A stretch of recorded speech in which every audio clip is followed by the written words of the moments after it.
Alright, this is my list. This is my list of my favorite woolly mammoths. Starting with number 1 is Snuffleupagus from Sesame Street. He's my favorite woolly mammoth because he likes to talk and sometimes he has like cool stories to say.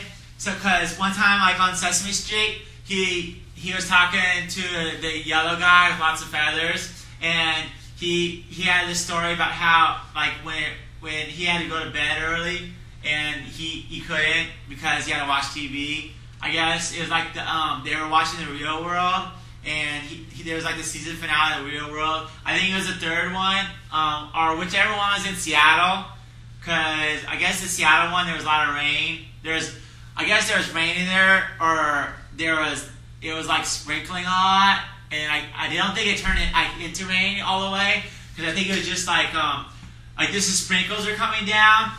But like I think it was in the winter time, so it might have been snow. Sometimes it snows, because what happens with the water comes down, and if it's cold enough, it turns into snow because it evaporates. And when it evaporates, the moisture from all the water droplets, it comes in and it starts to turn to ice, and it turns into like a white ice. And because it's all cold and everything, but it has to be like cold, like cold enough to snow.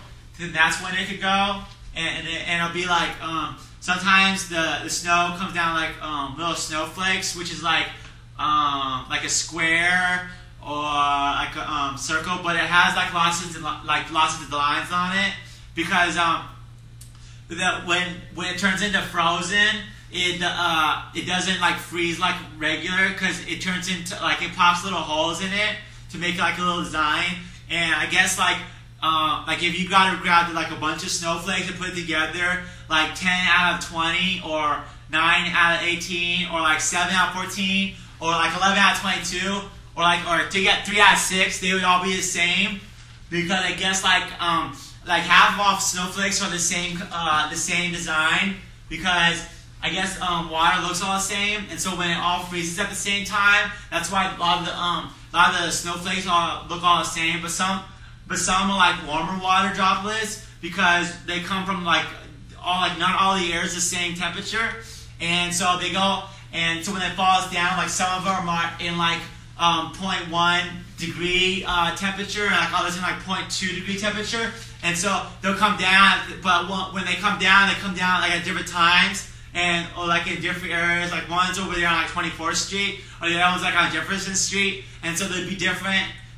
temperatures, and so they come down, and they freeze. They come freezing down, and one like on 24th Street. Then on the Jefferson Street, they don't do the same thing, but the ones like on Baseline or over there on like on Berkeley Street, they'll probably be the same because they're closer together. But if we brought all the streets together like onto one street, then they're probably all the same if it was all the same temperature. But it has to be like if it was cold enough for it snow, because if it wasn't cold enough still, then you wouldn't have snowflakes. So like if it was like 100 degrees like in temperature, then it wouldn't turn to snow because it's not cold enough. That's kind of hot.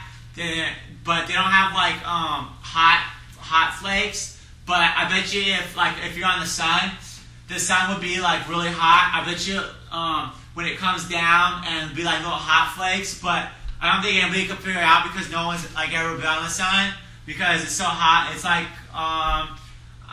300 degrees or something like that, because it's so hot, because it's all made out of like charcoal and like lighter fluid and stuff like that.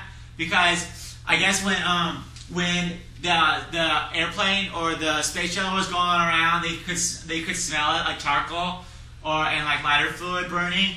That's why, and like they took a lot of tests, like they took a lot of the scents in space, and they put it in like they did scientist tests, and they started smelling what it smelled like, and it was like sort of like they could tell that it was like charcoal and then like lighter fluid.